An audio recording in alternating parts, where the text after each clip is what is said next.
I want to talk to you about Ferrari. And Hmm. that's where I'd also love to get some insight from Sundaram, who's been doing lots of digging. But we'll get to that. But about Ferrari, right? They've changed their suspensions. And that's something that Haas has not followed suit with. It's a big move because they're finally moving in the direction of some of the other, let's say, more successful teams of this time. But do you think they're going all in a bit too late? Because they have limited wind tunnel time. They've got to choose between 25 and 26. Changing a suspension is clearly something that requires lots of preparation and research. It's obviously a bold and big call. Are they going all in at the wrong time? Do you think so? I mean, certainly looking at the results from testing, I don't think they've made a mistake.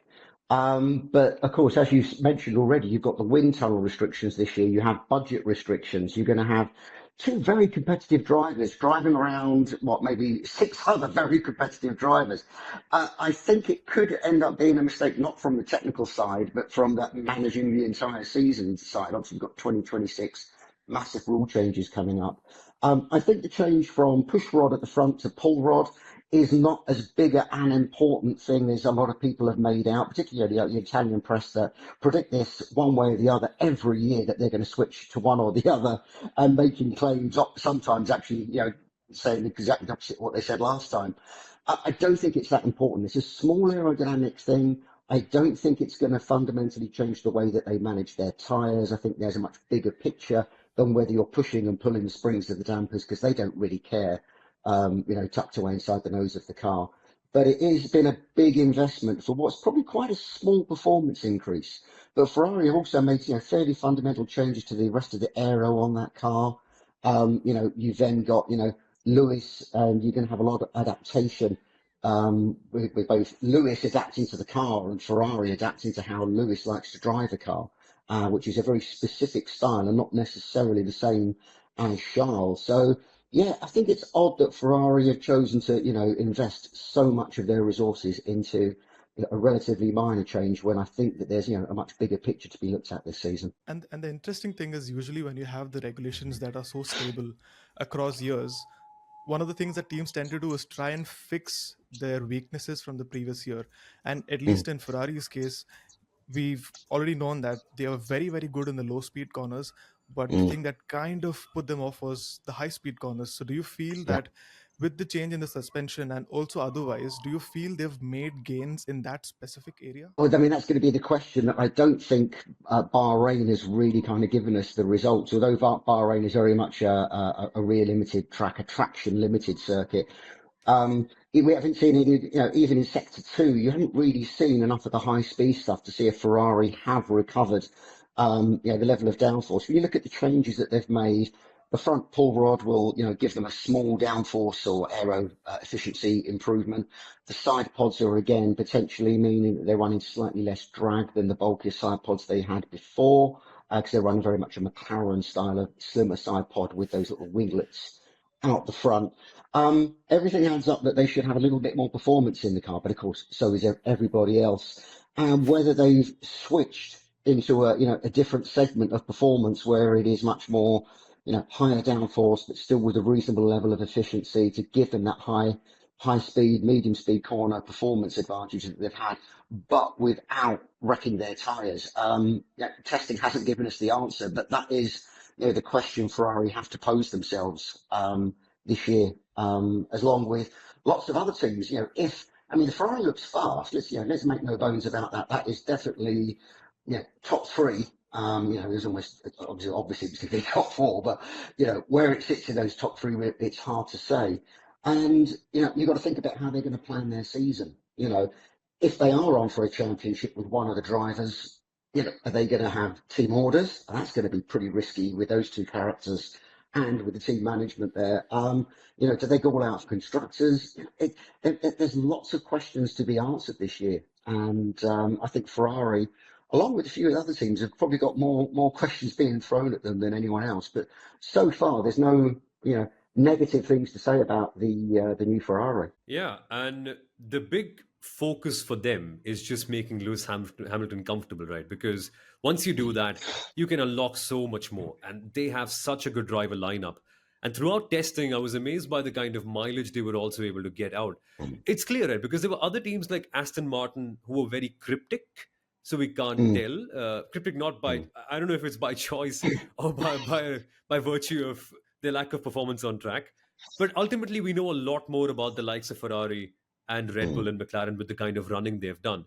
And from that, Yeah. it seems like they have found gains. Everyone watching on track has reported that they are far more confident than they were last year. The car can be dialed in, and Hmm. it's just attributing to the fact that there are gains that have been made. Why do you think that gains have largely been made for Ferrari? And do you think where there's a next step for them that's still left to be unlocked? Let's say particular areas where McLaren are still ahead of them. I mean, I think they've gained performance. The classic way you gain performance is by increasing downforce and cutting drag. And I think the changes that they've made to the car logically would suggest it's gone in that direction. Like as I said, they're not unique in that situation. I think one of the key things in that car is going to be tyre management throughout the race. Charles was very good at that last year. We know Lewis is very good at tyre management when working with his race engineer, which immediately raises the question: how is that relationship going to work with Ferrari? That can be quite blunt and uncommunicative on the radio to their drivers, and Lewis, who's used to having Bono, really kind of wrapping a blanket around it and telling him exactly what he needs. So there's that sort of big question. Equally, Lewis has a particular way of driving, the way he likes to get to the apex, get the car rotated on the brakes and back out. Now we know that the current breed of tyres and the current breed of Mercedes that he's been racing haven't been conducive to the way he's driving. Now, so far everything he's said about the Ferrari has all been very positive, but it's one of those situations. Well, you would expect him to be positive. He's not going to start being very negative and, the car's not doing what I want it to at this stage, because that would really ruin the relationship very early. But, again, we have to see if Lewis really is comfortable in that car during qualifying, when he's in those first laps, when he's racing wheel to wheel with someone that can actually get the car to do what he wants to do. And that's going to be the big question, isn't it? Whether they can actually deliver that for Lewis, and how that affects the balance with Charles, because Charles and Carlos were quite equal in the early days, but I think Charles certainly established some dominance either through the driving or through political means, and maybe you want to say. And again, that's another dynamic of Ferrari this year that we're just going to have to see how that works out. But really, the unanswered question is very much how they'll manage tyres during the race. And they kind of had ups and downs through last year. I think they finished the season quite well with their tyre management. I think, as I said, they did have a dip mid-season. So that for me, that's the unanswered question until we get to some more tracks in different conditions. Both hot and cold, front limited, rear limited, fast and slow speed circuits. There's any time that we'll start to build some real answers about that Ferrari. I love how the PR machinery is so active with Lewis Hamilton's move to Ferrari.